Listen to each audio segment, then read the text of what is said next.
is going to flame out, and you'll be back here in 2 weeks with your tail between your legs, and if that happens, I'll think about giving you your job back. I went, thanks, because I might need it. And so it took me a few days to close out my affairs, and I leave Washington, D.C. I still have the Greyhound bus ticket overnight from Washington, D.C. to Detroit. Ian took me to the bus station. I've got 6 $20 bills in my front pants pocket and a blue duffel bag of clothes. And I can't sleep, I'm too wired, too terrified. I go overnight alone on the bus to Detroit.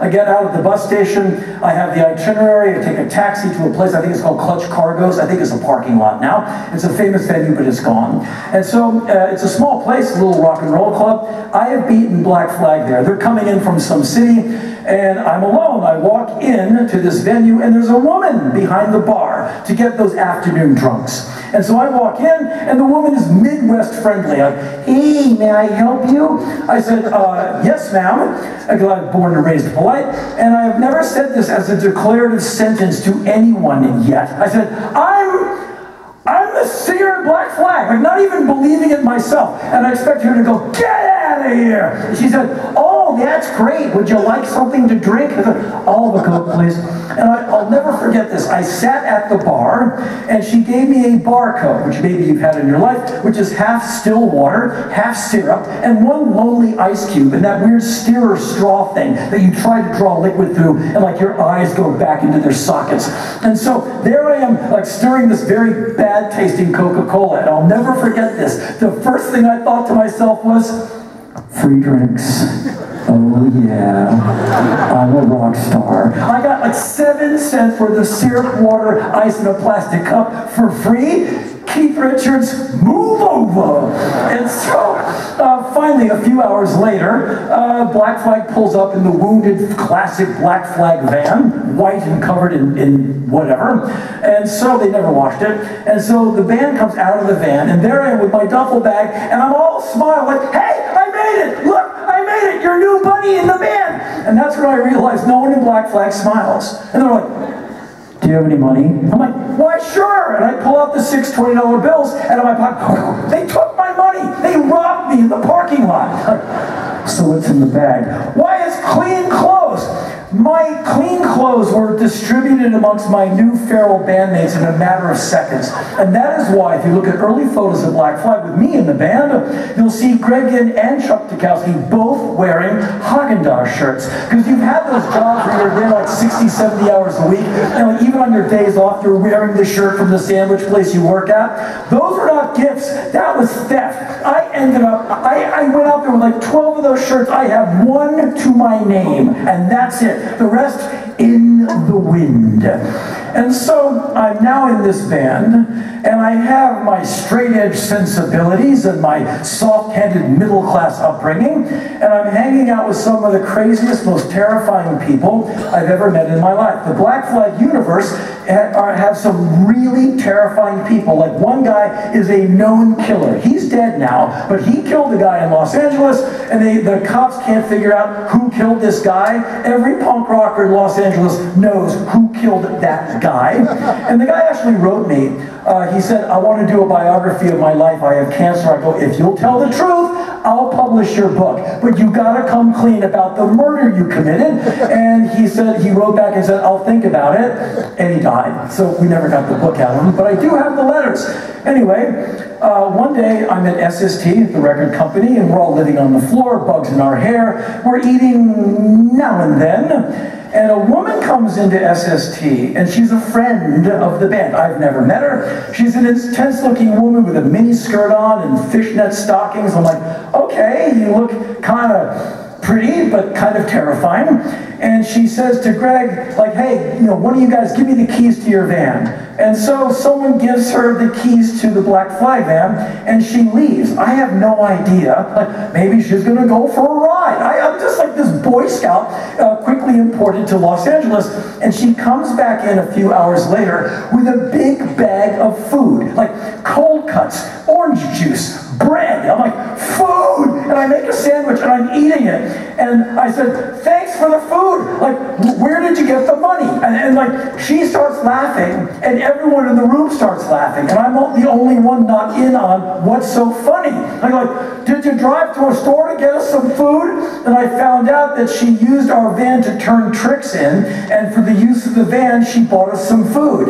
These are the people I'm hanging out with now that I'm in Black Flag. And so every single day, it's a new bit of like feral street living, because quite often there's not a lot of food, and we're growing young men, and I'm hungry all the time, as you would be at age 20, and so there's no food. I'm like, so are we going to eat today? And they go, yeah, whatever you can shoplift from the supermarket. I'm like, I can't shoplift. Hell no. I don't know how to, I'm not slick like that. So Black Flag's roadie, Mugger, a tremendous street fighter, he said, I'm going to show you how you're going to learn to eat. And we would hike east down Santa Monica Boulevard to a place called Okie Dogs, a legendary punk rock hangout. And we would wait for people to get up from their plates and would eat the food they left behind. And so you'd eat cold French fries, the outer rings of hamburger buns, and like Coke with spit in it. And like, it's disgusting. But after the fourth time, you just sit down with people who are still eating their food and growl at them. And they go, ah! And they run. They're probably from the valley.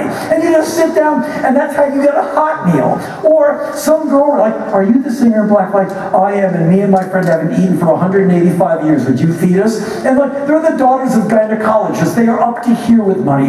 And so I learned to eat by just hanging out and eating cold food or begging for food.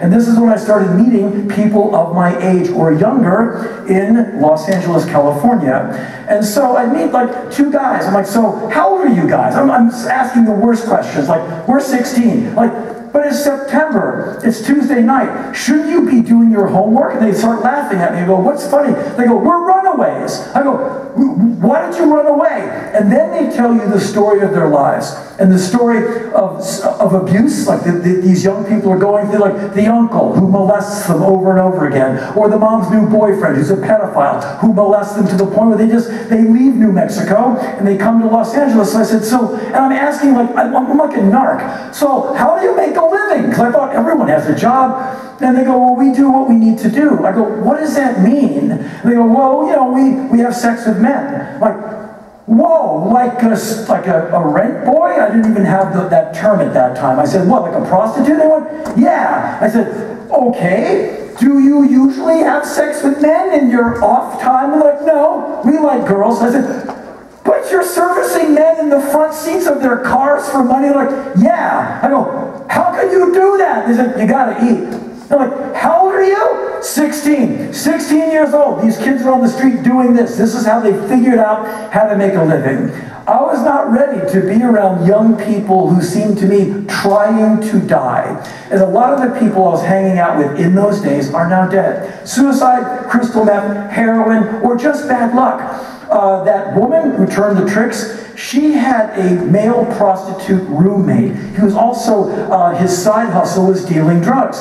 He dealt drugs or got drugs from the wrong people. They found him, I think, in a suitcase, all folded up, all like, you know, beat up and cut up and dead. And at one point, this woman, whose name, she's not here to defend herself, she told me, she said, remember at Errol Flynn's, it's a punk rock hangout, where they found that girl dead? And I'm like, yeah, that was a few weeks ago. Like, yeah. She came to me, she wanted to kill herself. So I got her the right drugs, and I filled her up full of warm milk, and I gave her a bunch of Quaaludes, and I put her in this cement tomb thing, and I watched her fall asleep and choke on her puke and die. I go, you did that? She goes, yeah, she said she wanted to die, and I got her money. So these are the kind of people I'm hanging around with. And so I was raised, you know, like people like Ian MacKay and those people around me, like, I want to live. I want my life to start. And so now I'm out in Los Angeles with these people who want their lives to end, it seemed to me. And why do I know these people? Because of music. And it's, as I told you before, it's been 40 years of all of this, and I'm still crazy about this music. And it's the music has been the through line to these wild experiences. of my life. And like, they just kept on happening. And these young people would either get arrested and savaged by LAPD, or they would overdose, or we would come back from some epic tour. Like, hey, remember that girl who had the homemade tattoo on her hand of the flower, who wrote the bad poetry, but she was really nice? I go, I really like her. She's nice to me. Yeah, well, while you guys were gone, she found the highest hotel in downtown Los Angeles and threw herself off. She's dead. And so people in my life were dropping out of my life from like death by misadventure or overdose or something.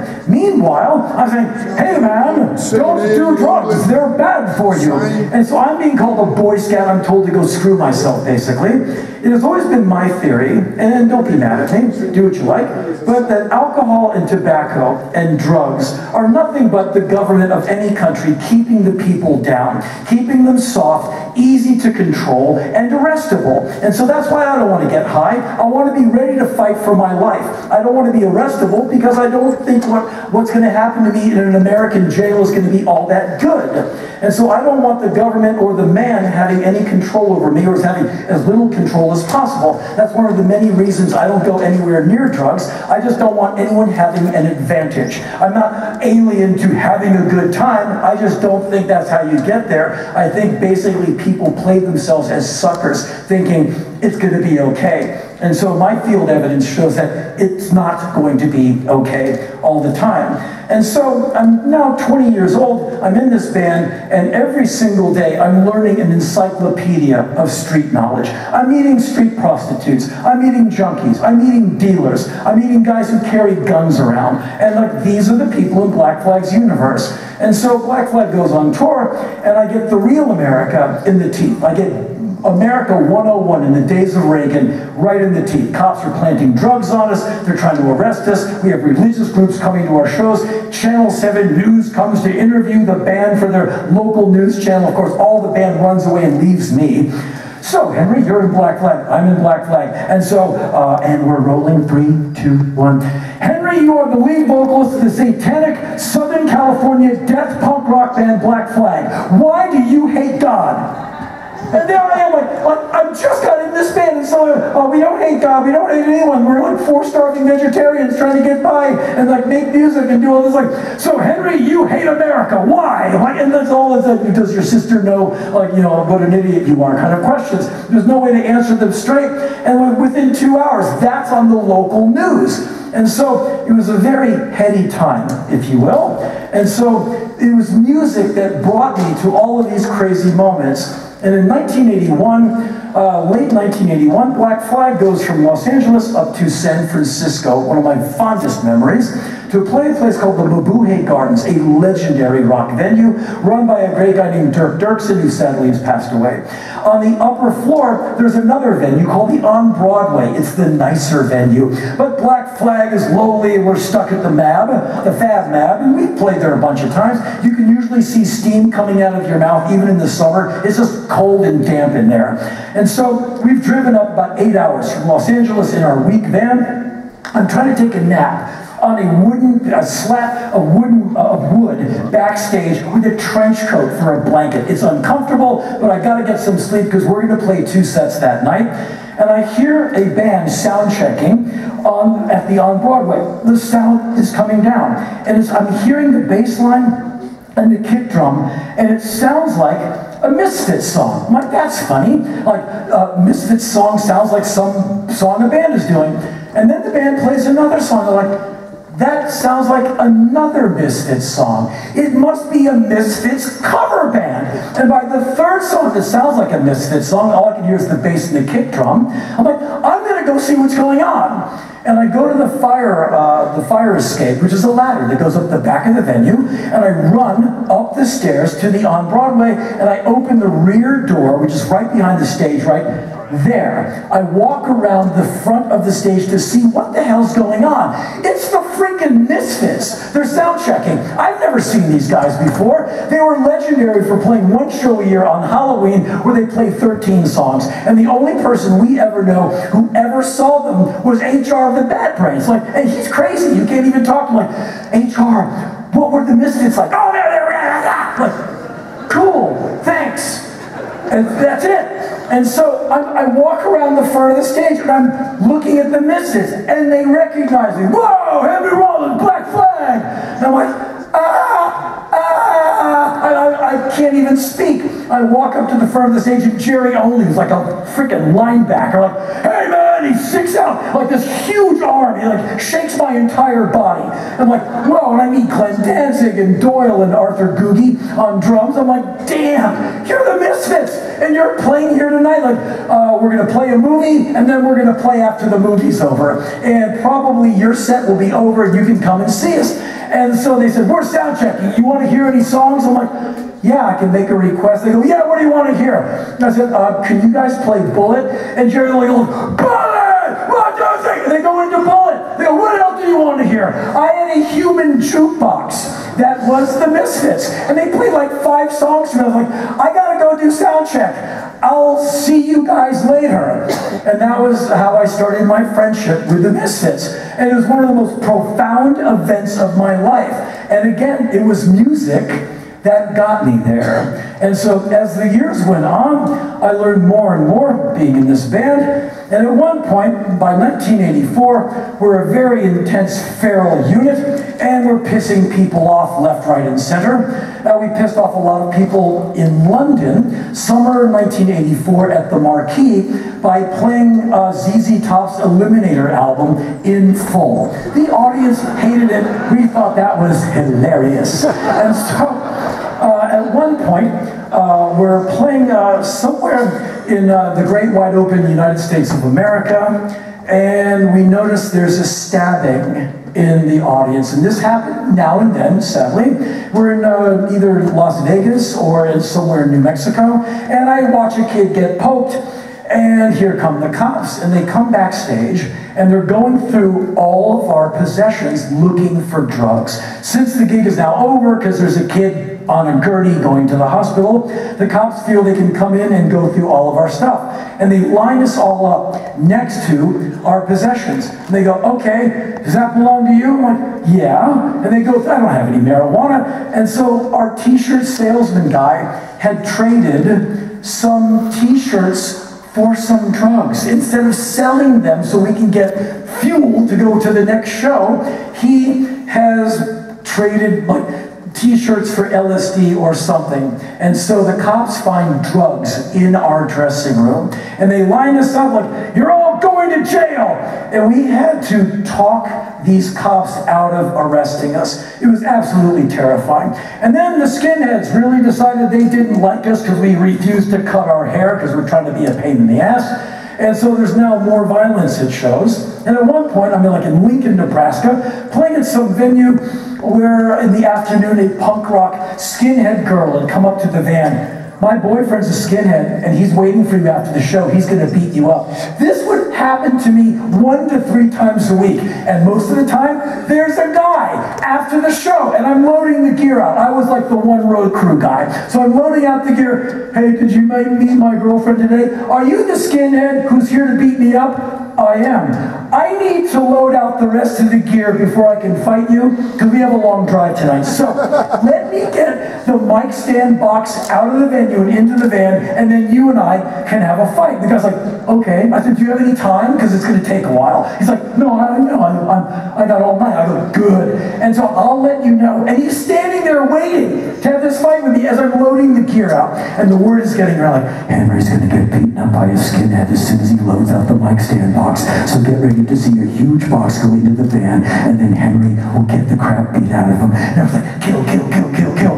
And I load out the mic stand box. I go, hey, Mr. Skinhead, this is the mic stand box, so we're going to start fighting any second now. And I had learned a thing or two on how to get through a fight. I don't want to fight people, I'd rather just get along, but it is what it is.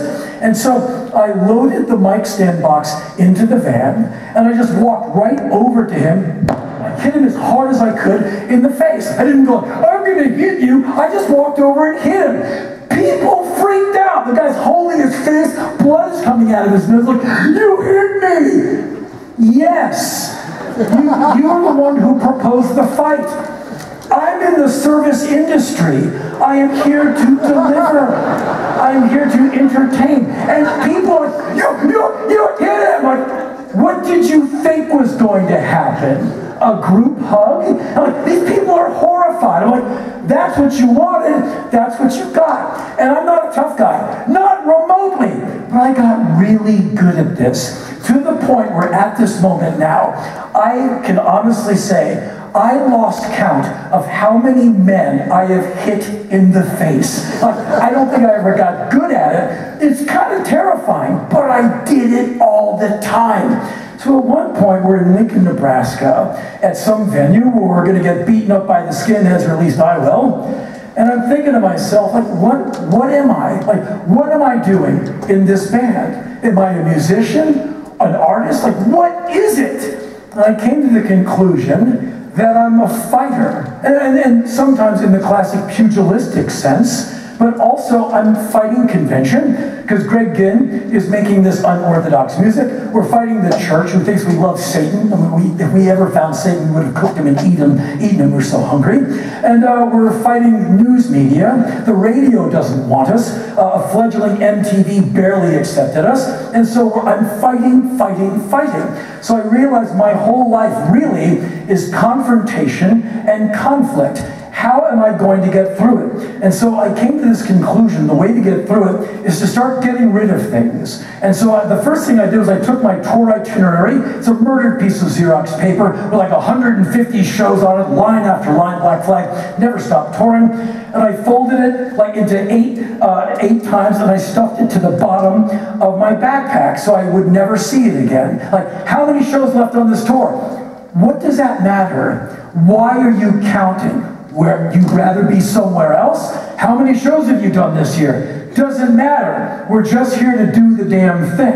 And so, are you going to get in a fight tonight? Whatever way the wind blows. I basically gave myself to the work completely. Where I didn't become hostile. I became hostility. I wasn't aggressive. I became aggression. And so basically, you take your coat off and just get used to being cold, and then after a while, cold is just someone else's idea. And so this is what I did in the summer of 1984, and I basically went all in, and I became a pretty terrifying person because I'm getting punched at all the time, getting spat on, people throwing ashtrays at my head, you know, and so it is what it is. And so it's the music that got me to this point.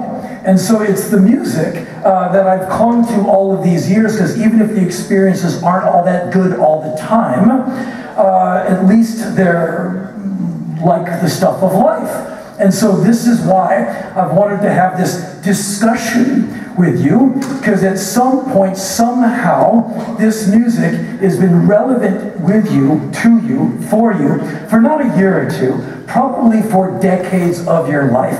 And there's a good chance I might be older than some of you, most of you, all of you. And so I've been digging the same kind of music you have for quite a while, and I only hope that it keeps meaning something to you as your life goes on and on. And so as a young person, I would see the Ramones anytime I could, like one of the best bands ever, you know this. And so at some point, like 2005, something like that, so whenever Johnny Ramone passed away, Johnny contacts me, and he's not feeling good. He's got cancer, it's very bad. And Johnny said, hey, I want you to come over, I want you to hang out with me. And Johnny lives like 4 or 5 miles from me. This is in Los Angeles. So I drive over, and his wife Linda lets me in, and I sit down with Johnny, who has a colostomy bag, and his skin is gray, and he's got no hair. He doesn't look great. And usually, like, he's this strapping, like 6 foot something, hard-bodied rock god. And he looks defeated. And we sit, and he says, so, what are you doing tonight? I said, I'm hanging out with you, man. He said, you know there's a Ramones documentary coming out. I said, yeah, I've heard about it. It's called End of the Century. He says, exactly. Have you seen it? I go, how can I see it, Johnny? It's not out yet. He said, okay, good.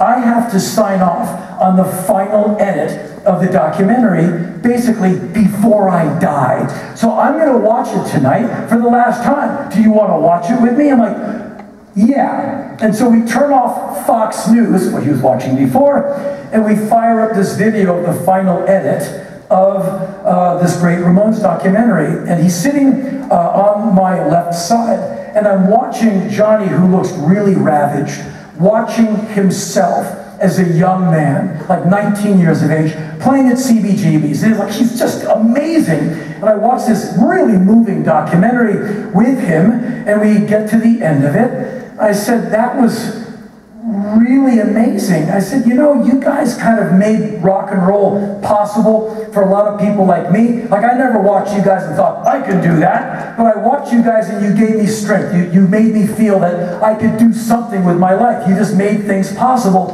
You guys realized that you made rock and roll possible, like by using punk rock. Like, you reinvented the wheel. Like even the Guns N' Roses, every damn band in the world loves you guys. I mean, you're the frickin' Ramones, man. It's like the best thing ever. And all the other Ramones are gone. Don't you think it's about time that you made peace? Because, you know, they didn't get along. I said, you guys, like, you shouldn't have any arguments. And if you're coming to the end of your life, maybe you should just admit that Dee Dee and Joey and Tommy were amazing, and that you were four of the most able-bodied musicians who made the most incredible music, and maybe wag your tail a little and not be so angry at these guys. And so I thought I was kind of being funny. He looks at me. I'm like, wow, I shouldn't have said that. He was shooting daggers through me. I'm like, I was really out of line. He kind of went, I'm like, damn. So he's still mad. I said, there's the thing. I got a bone to pick with you, Johnny Ramone. He goes, yeah, what? I said, remember we played together November 17th, 1984. Black Flag opens for the Ramones at the Palladium, and we're midway through this tour. We're mean, we got no fat on our body. We're like the 1984 Black Flag. It's a killer unit. We go on stage and we play. Like, one light bulb comes on, and the PA is like on 3. So we're basically in the darkness, like, and you guys come on half an hour after we finish. Every light in the known universe is in the lighting rack. Red, white, and blue, of course, Johnny Ramone. And the huge Ramones logo is behind them. And the sound is liquefying people 35 miles away. The review by Robert Kilburn in the LA Times the next day, Black Flag, relatively impotent. One light bulb on, volume at 1. The Ramones were godlike, completely iconic. I said, you did that to us. You gave us 3 out of 100 on the PA, and you gave us 1 light. It is one of the only times I ever saw Johnny Ramone laugh. And he starts laughing. And I go, what's so funny? He said, we did that to every band. And he was dead 2 days later. And it's because of music that I had this amazing last night with Johnny Ramone. And so I've had so many experiences like this. I was really looking forward to being here with you and getting to tell you some of these stories. And unfortunately for you, I've got a million more. But they just go on and on and on. And so I don't know how you relate to this music now. And what, in 2023, what did this music mean? And so, being kind of old, I think punk rock has become something that it never intended itself to be, that no one could have planned it being. Like, when you yell this way, venues are acoustically built to go that way, so all I hear is yelling and sibilant sounds. So put it in an email and send it to my mother. Anyway, at some point, I've been trying to figure out, like, what does it all mean? What has it turned into? And as you know, in the United States of America, it's a country in a very tough patch right now because women, their reproductive health rights are being predated upon, and races can't get along, and there's a president who should be in prison who might become the president again. And so it's a really tricky place to live in. And so the evidence of punk rock I see nowadays is when you see a bunch of folks protesting an anti-trans law in some southern state. Look at these people. Look at the piercings in the ears. Look at the colored hair. I'm like, that's punk rock 40-some years on. It is perfect. It is the posture of protest. This was not in vain. This music is relevant. It did not go away. It had to be accepted by MTV. It had to be accepted by radio. It started to make millions of dollars. It killed hair metal completely and solidly, and it changed the face of rock and roll more than rock and roll changed the face of rock and roll. And you can see it now. Anytime there's disruption and protest with young people all over the world, you look at the newscast on the BBC, and you'll see the punk rock element in all of these. They don't look like this or that. They look punk rock to me. And I can't explain to you how happy this makes me. Because as an old guy, I want young people to vigorously get in the way of old people who are dictating how this century is going to go, and take the wheels of power away from these old bastards, throw them off the bus, and start steering the damn thing themselves. And hopefully this festival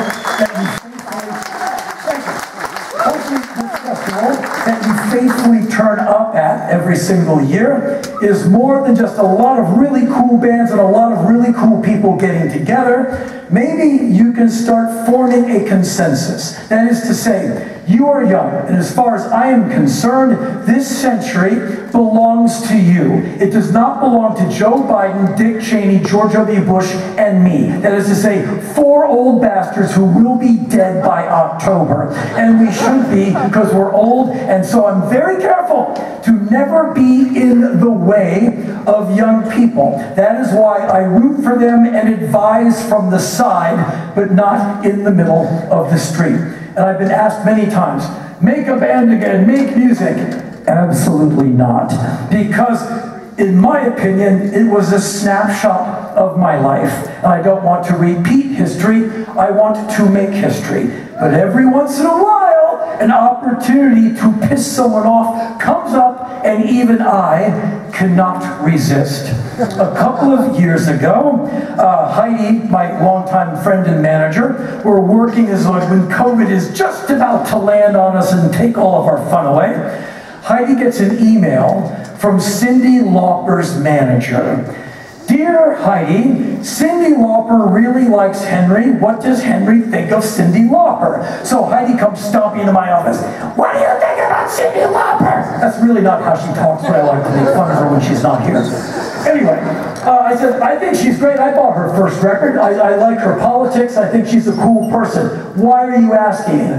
Because she wants you to be on her Christmas benefit special this year. I go, who does the benefit benefit? And she said, LGBTQ homeless teenagers. I was like, whoa, that's all the food groups that I would like to help. I said, I'm in. She goes, what are you going to do? I said, I don't know, get on stage and talk at a high rate of speed for too long. It's worked in the past. And she said, nah, think of something else. I said, I'm out of ideas. You're the idea person. And she is. She has a fantastic imagination, and she's really good at coming up with ideas. I said, you come up with something, and I'll do it. She goes, really? I go, you come up with something, and I'll do it. She goes, okay, give me a minute. She comes back in a few minutes later, and she says, okay, I have the idea. Here's what you're going to do. We're going to talk to Cyndi Lauper and her band. They're going to learn how to play Rise Above by Black Flag.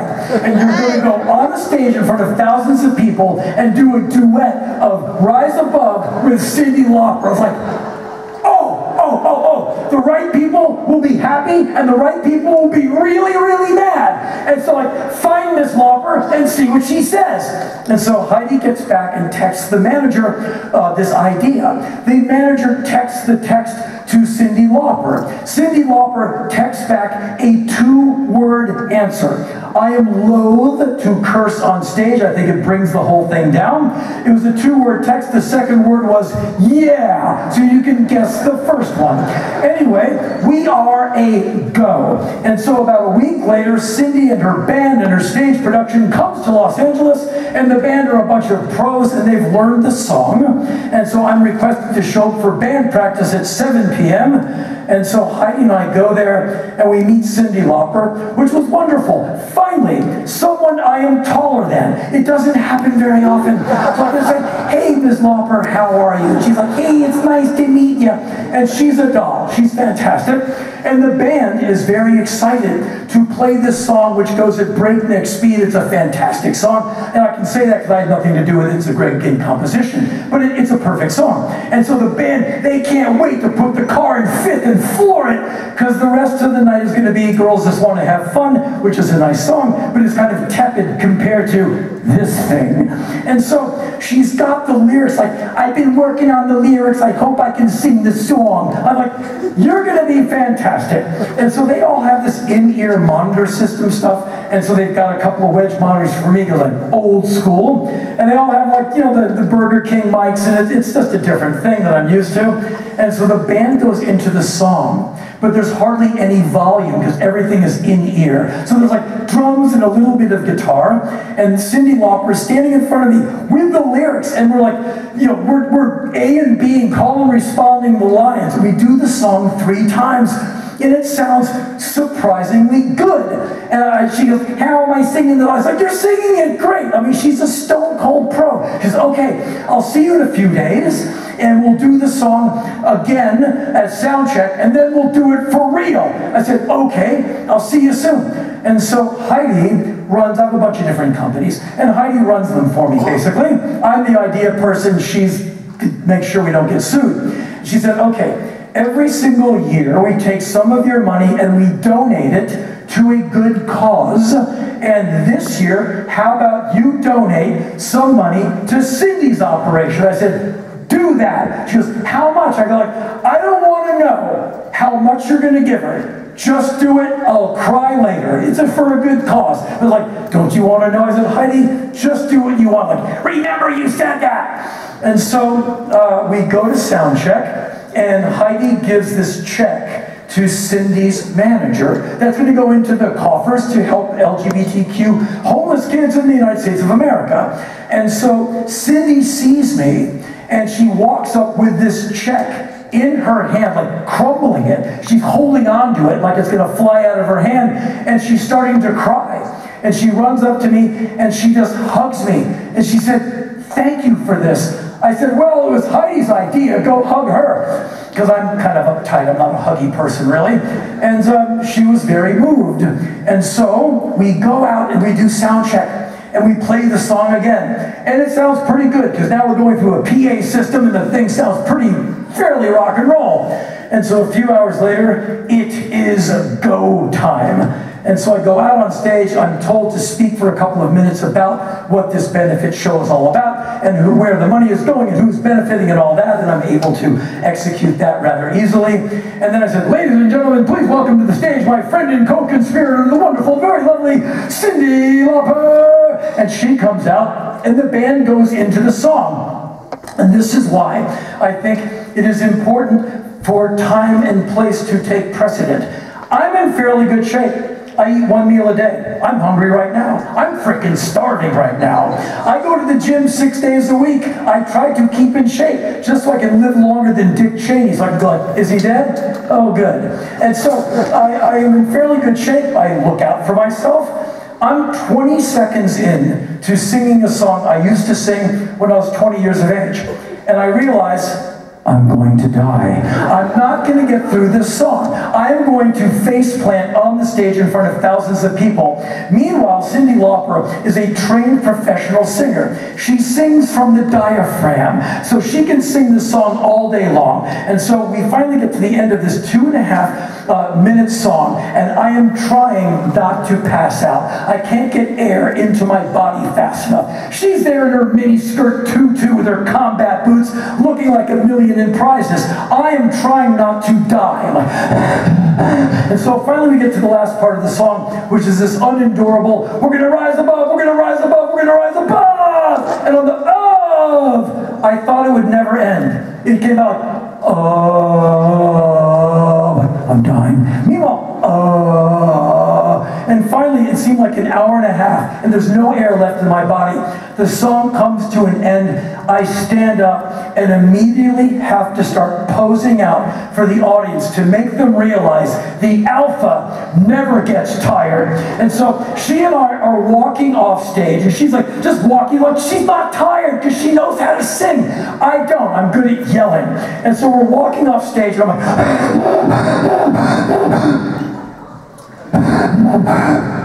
I'm doing all these dumb rock things which I've never done before in my life, like, you Jagger. And so everyone's like, what the hell is he doing?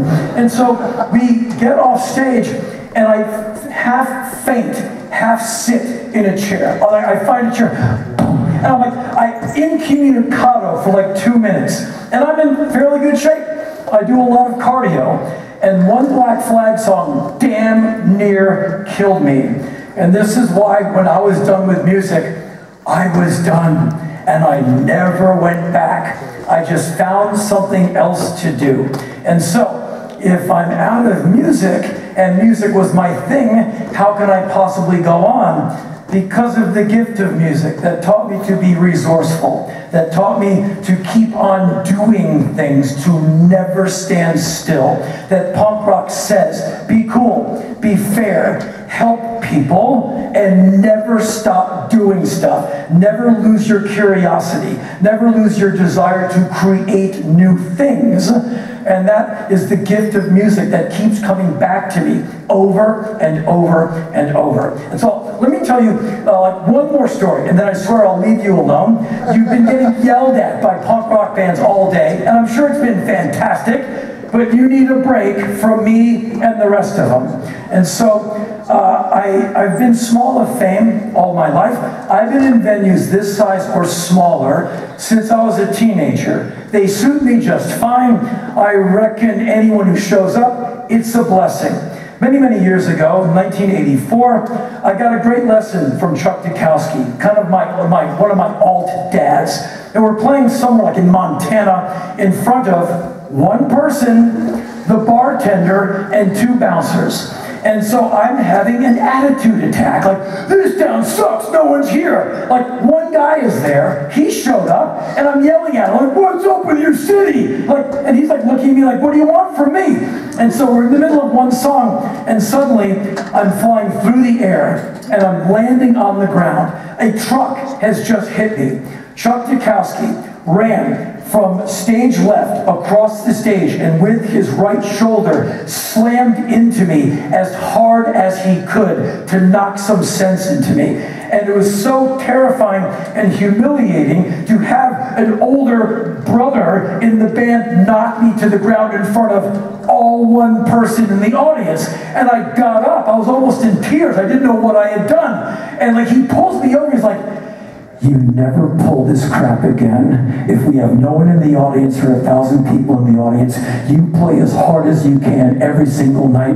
If you ever pull this crap again, I'll kick your ass. Which of course he couldn't do, but I got it. And I was never trying to dial that show in the first place. I was just mad that there weren't more people there. It's one of the most profound lessons of my life.